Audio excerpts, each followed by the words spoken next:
Telangana PCC chief ఎవరు కాబోతున్నారు, తెలంగాణలో పీసీసీ పగ్గాలు ఎవరికి దక్కబోతున్నాయి అనేది ఇప్పుడు తీవ్ర ఉత్కంఠను రేపుతున్నటువంటి నేపథ్యంలో ఇప్పటికే కాంగ్రెస్ పార్టీ అధినాయకత్వం సీల్డ్ కవర్లో కొంతమంది పేర్లను రేవంత్ రెడ్డికి సూచించింది అంటూ కొన్ని వార్తలు అయితే వస్తున్నాయి.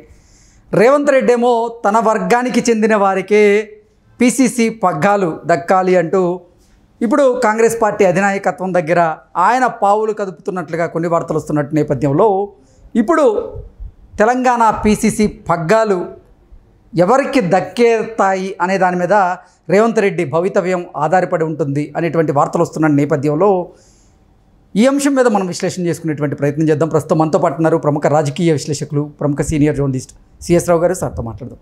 Sir hi sir. హలో.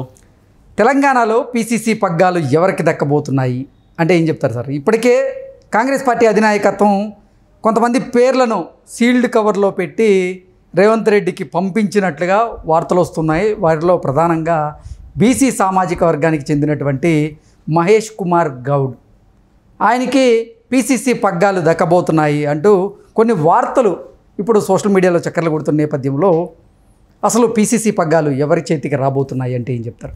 ఇప్పుడు ఒకటి ఏంటంటే ఫిల్టర్ అంతా అయిపోయింది, ఫిల్టర్ చేసేసారు. దాదాపు డజన్ మంది, డజన్ నుంచి అర డజన్ చేశారు, అర డజన్ నుంచి ఇద్దరిని చేసేసారు.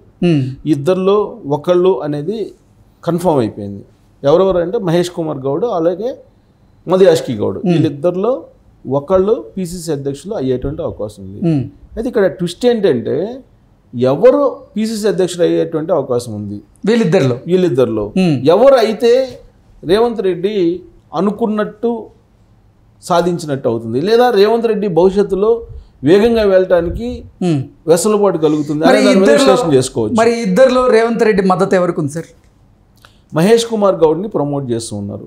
రేవంత్ రెడ్డి కదా, రేవంత్ రెడ్డి గ్రూప్ మొత్తం కూడా మహేష్ కుమార్ గౌడ్ని పీసీసీ అధ్యక్షుడిగా చేయాలి అనేటువంటి ఒక ప్రయత్నం అయితే చేస్తూ ఉన్నారు.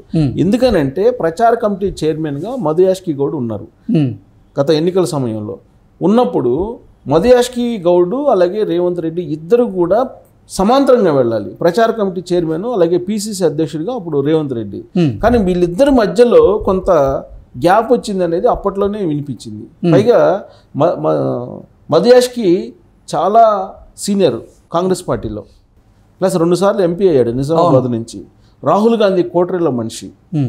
ఒకవేళ గనక మధుయాష్కి గౌడ్కి గనక పీసీసీ అధ్యక్ష పదవి ఇస్తే రేవంత్ రెడ్డికి సంబంధించినటువంటి హవా ఏదైతే ఇప్పటి వరకు మనం చూస్తున్నామో అది స్లో అవడానికి అవకాశం ఉంది. అంటే తెలంగాణలో కాంగ్రెస్ పార్టీలో రేవంత్ రెడ్డి శక్తి క్షీణించేటువంటి పరిస్థితులు ఉంటాయంటారా? రాబోయేటువంటి రోజులు ఏదైనా జరగచ్చు. మధుయాష్కి గౌడ్ కనుక పీసీసీ అధ్యక్షుడు అయితే అప్పుడు పార్టీ మీద పట్టు రేవంత్ రెడ్డికి ఉండే ఛాన్స్ లేదు. ఒకసారి పీసీసీ అధ్యక్షుడిగా మధుయాష్కి గౌడ్ అయిన తర్వాత ఖచ్చితంగా పార్టీ మీద పట్టును సాధిస్తాడు అతను. కారణం ఏంటంటే ఏఐసీసీ తోటి అలాగే ఢిల్లీ తోటి లాబింగ్ నడిపేటువంటి పొలిటీషియన్, పూర్వపు పరిచయాలు చాలా బలంగా కూడా మధుయాష్కి గౌడ్కి ఉన్నాయి. అలా కాకుండా మహేష్ కుమార్ గౌడ్కి కనుక ఇస్తే కనుక ప్రభుత్వం మీద కూడా పట్టు రేవంత్ రెడ్డి కొనసాగేటువంటి అవకాశం ఉంది, కొనసాగించేటువంటి అవకాశం కూడా ఉంది. అదే కావాలని చెప్పి అనుకుంటున్నాడు రేవంత్ రెడ్డి. అందుకే ఆయన ఢిల్లీకి అనేక సందర్భాల్లో వెళ్ళినప్పటికీ కూడా బలరాం నాయక్ని, మహేష్ కుమార్ గౌడ్ని ప్రమోట్ చేస్తూ వచ్చారు. బలరాం నాయక్ని ఎందుకు ప్రమోట్ వస్తూ వచ్చారంటే ఎస్టీ కాబట్టి. Balram Nayak senior politician, plus Revanth రెడ్డికి కొంత సన్నిహితంగా ఉంటూ ఉంటాడు. అలాగే సంపత్ పేరు ఎస్సీ కోట కింద సంపత్ కుమార్ పేరును కూడా సూచించారు. ఎందుకంటే సంపత్ కూడా రేవంత్ రెడ్డి గ్రూప్లో మనిషిగా ముద్ర ఉంది, గుర్తింపు ఉంది. సో ఎస్సీలకి ఇచ్చే పని అయితే సంపత్కి, ఎస్టీలకి ఇచ్చే పని అయితే బలరాం నాయక్కి, బీసీలకి ఇచ్చే పని అయితేనేమో మహేష్ కుమార్ గౌడ్కి అని చెప్పి ఒక ప్రతిపాదన ఆయన వైపు నుంచి తీసుకెళ్లారని చెప్పి కాంగ్రెస్ పార్టీలో నడుస్తున్నటువంటి చర్చ. ఇదే అంశాన్ని ఢిల్లీకి వెళ్ళినటువంటి సందర్భంగా రేవంత్ రెడ్డి కూడా చెప్పారు అని చెప్పి తెలుస్తుంది. అయితే ఇక్కడ బలమైనటువంటి మధుయాష్కి గౌడ్ కూడా అంతే ప్రెజర్ చేస్తున్నట్టు పీసీసీ అధ్యక్ష పదవి కోసం. అందుకే ఏ నిర్ణయం తీసుకోలేనటువంటి పరిస్థితుల్లో ఏఐసీసీ ప్రస్తుతానికి దాన్ని హోల్డ్ చేసి మీరు వెళ్ళిపోండి అని చెప్పేసి అందరినీ ఢిల్లీ నుంచి పంపించేశారు. ఎవరెవరు వెళ్ళారు ఢిల్లీ? రేవంత్ రెడ్డి, అలాగే కోమటిరెడ్డి వెంకటరెడ్డి, ఉత్తమ్ కుమార్ రెడ్డి, బట్టి విక్రమార్క, వీళ్ళందరూ వెళ్ళారు. వీళ్ళందరూ వెళ్ళి వాళ్ళ యొక్క ఒపీనియన్స్ చెప్పారు. మెజారిటీ ఒపీనియన్స్ తీసుకున్న తర్వాత నిర్ణయం మేము తీసుకుంటాం అని చెప్పి పంపించారు. పంపించిన తర్వాత వీళ్ళిద్దరిలో ఒకళ్ళు అయ్యేటువంటి అవకాశం ఉందని చెప్పి కన్ఫర్మ్ గా చెప్పేశారు, బీసీలకే ఇవ్వాలి అనేది, ఎస్సీలకి ఇవ్వడానికి లేదు అని. ఎందుకు ఎస్సీలకి ఇవ్వడానికి లేదంటే ఆల్రెడీ డిప్యూటీ సీఎం గా ఎస్సీ ఉన్నాడు బట్టి విక్రమార్క. సో కాబట్టి ఎస్సీలకి లేదు. రెడ్డి సామాజిక వర్గం ఆల్రెడీ సీఎంగా ఉన్నారు కాబట్టి రెడ్డి సామాజిక వర్గానికి లేదు. కాబట్టి బీసీలకి ప్రాధాన్యత ఇవ్వాలి. ప్లస్ గౌడ, క్యాబినెట్లో గౌడకి అసలు ఇంతవరకు క్యాబినెట్లో స్థానమే లేదు. కాబట్టి ఖచ్చితంగా బీసీలుగా ఉన్నటువంటి గౌడ సామాజిక వర్గం బలంగా ఉంది తెలంగాణలో. కాబట్టి గౌడ సామాజిక వర్గానికి సంబంధించినటువంటి వాళ్ళకి మెజారిటీ వాళ్ళు చెప్పి వచ్చారని చెప్పి తెలుస్తుంది. ఒకవేళ అది కనుక పరిగణలోకి తీసుకుని మహేష్ కుమార్ గౌడ్కి కనుక ఇస్తే కనుక డెఫినెట్గా రేవంత్ రెడ్డి హవా రాబోయేటువంటి రోజుల్లో కాంగ్రెస్ పార్టీలో కొనసాగేటువంటి అవకాశం ఉంది. లేదంటే రాబోయేటువంటి స్థానిక సంస్థల ఎన్నికల్లో సమీప భవిష్యత్తులోనే స్థానిక సంస్థల ఎన్నికలు ఉన్నాయి, జడ్పీటీసీ, ఎంపీటీసీ, సర్పంచులు ఇవన్నీ కూడా. ఆ ఎన్నికల్లో ఖచ్చితంగా రేవంత్ రెడ్డి గ్రూప్ని పక్కన పెట్టేటువంటి అవకాశం ఉంది. మధుయాష్కి గౌడ్కి తెలంగాణ వ్యాప్తంగా కూడా అతనికి ప్రత్యేకమైనటువంటి ఒక గుర్తింపు ఉంది, పరిచయాలు ఉన్నాయి, తనకంటూ ఒక గ్రూప్ కూడా మెయింటైన్ చేస్తారు. ప్లస్ కాంగ్రెస్ పార్టీలో ఉండేటువంటి సీనియర్లతో కూడా ఆయనకి సన్నిహిత సంబంధాలు ఉన్నాయి. కర్ణాటక రాష్ట్రంలో ఉన్నటువంటి సీనియర్ కాంగ్రెస్ పార్టీ నాయకులతో కూడా మధుయాష్కి గారికి ఉంది, పరిచయాలు ఉంది. ఎందుకంటే అక్కడ ఇన్ఛార్జిగా చేశాడు ఆయన. కర్ణాటక కాంగ్రెస్ ఇన్ఛార్జిగా చేశాడు కాబట్టి అక్కడ కూడా పరిచయాలు ఉన్నాయి. కాబట్టి తెలంగాణ నుంచి ఢిల్లీ వరకు ఆయనకి బలమైనటువంటి పరిచయాలు ఉన్నాయి.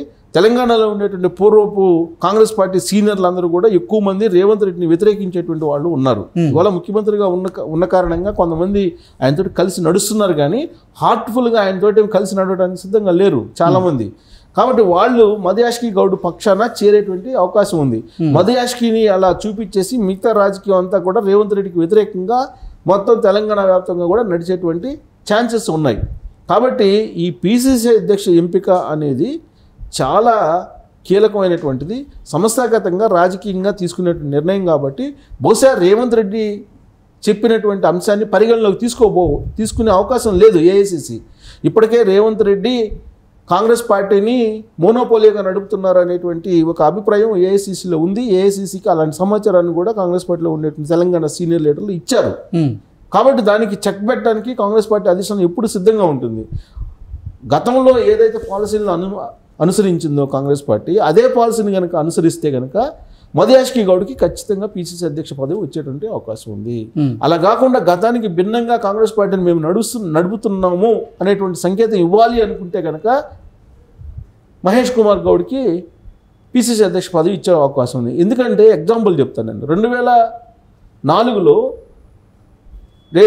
రాజశేఖర రెడ్డి ముఖ్యమంత్రి అయిన తర్వాత ఏం జరిగింది అనేది మనం చూసుకుంటే కనుక ఇప్పుడు ఆయన ఆ రోజున పాదయాత్ర చేశారు వైఎస్ రాజశేఖర రెడ్డి. అప్పుడు ఆయన కాంగ్రెస్ పార్టీ శాసనసభ పక్ష నేతగా ఉన్నాడు. ఎవరు? వైఎస్ రాజశేఖర రెడ్డి. పిసిసి అధ్యక్షుడిగా డి శ్రీనివాస్ ఉన్నాడు. అవును. సో కాబట్టి డి శ్రీనివాస్ బీసీ, ఈయన రెడ్డి సామాజిక వర్గం, అది నడిచింది. ఆ తర్వాత ఏం జరిగింది? బొత్స సత్యనారాయణ పిసిసి అధ్యక్షుడిగా చేశారు బీసీ. ఆ బొత్స సత్యనారాయణ చేయటంలో రాజశేఖర రెడ్డి కీ రోల్ పోషించారు. కీ రోల్ పోషించి తనకు కావాల్సినటువంటి మనిషిని తన అనుచరుని వేయించుకున్నారు. సీన్ కట్ చేస్తే 2009 ఎన్నికల నాటికి ఏఐసిసిని కాదని రాజశేఖర రెడ్డి పెత్తనం చెలాయించిన పరిస్థితికి వచ్చింది అనేది కాంగ్రెస్ పార్టీకి ఉన్నటువంటి అనుభవం. ఓకే. కాబట్టి ఇప్పుడు ఆ అనుభవాలన్నింటినీ కనుక పరిగణలోకి తీసుకుంటే మధుయాష్కి గౌడ్కి ఇచ్చి రాహుల్ గాంధీ మనిషిగా ప్యారలల్గా రేవంత్ రెడ్డికి రాజకీయాన్ని నడిపేటువంటి అవకాశం లేకపోలేదు. ఓకే. సో కాబట్టి కాంగ్రెస్ పార్టీకి సంబంధించినటువంటి ఆలోచన, కాంగ్రెస్ పార్టీకి సంబంధించిన సంస్కృతి ఇవన్నీ పరిశీలిస్తే కనుక మధుయాష్కి గౌడ్కే పిసిసి అధ్యక్ష పదవి వచ్చేటువంటి అవకాశాలు కనిపిస్తూ ఉన్నాయి. దానికి భిన్నంగా కనుక జరిగితే 2009లో రాజశేఖర రెడ్డి ఏ విధంగా అయితే మోనోపోలియోగా కాంగ్రెస్ పార్టీ అభ్యర్థులను ప్రకటించుకున్నాడో అదే తరహాలో తెలంగాణలో కూడా అయ్యేటువంటి అవకాశం ఉంది. అంటే రేవంత్ రెడ్డి పప్పులు ఇప్పుడు కాంగ్రెస్ పార్టీ అధినాయకత్వం ముందు ఉడకడం లేదా అంటే ఏం చెప్తారు? ఇప్పుడు ఆ అనౌన్స్మెంట్ వస్తే కనుక పప్పులు ఉడుకుతున్నాయా ఉడకట్లేదా అనేది మనకి అర్థమైపోద్ది. ఇక్కడ ఒకటేమో సంస్థాగతంగా పార్టీ, రెండేమో ప్రభుత్వం పార్టీ రెండు ప్యారలల్గా నడవాలి. ప్యారలల్గా నడవకపోతే కనుక మోనోపోలీ అయితే కనుక అధిష్టానం చేతిలో ఉండేటువంటి అవకాశం లేదు. కాబట్టి రెండు ప్యారలల్గా నడవాలంటే కనుక ఎక్కడో దగ్గర చెక్ పెట్టాలి అనేది కాంగ్రెస్ పార్టీ అధిష్టానం ఎప్పుడు కూడా ఆలోచిస్తూ ఉంటుంది. కాబట్టి చెక్ పెట్టేదానికి అవకాశం ఉంది. సో ఈ రెండు ప్యారలల్గా నడవాలంటే ఒకవేళ మహేష్ కుమార్ గౌడ్ కనుక పిసిసి అధ్యక్షుడిగా ఎంపిక చేస్తే డెఫినెట్గా రేవంత్ రెడ్డి మోనోపోలియో రాబోయేటువంటి రోజుల్లో మరింత ఎక్కువయ్యేటువంటి అవకాశం ఉంది. అంటే మహేష్ కుమార్ గౌడ్ ఆల్రెడీ పిసిసి చీఫ్గా కన్ఫర్మ్ అయిపోయారు అనేటువంటి వార్తలు వస్తూ ఉన్నాయి.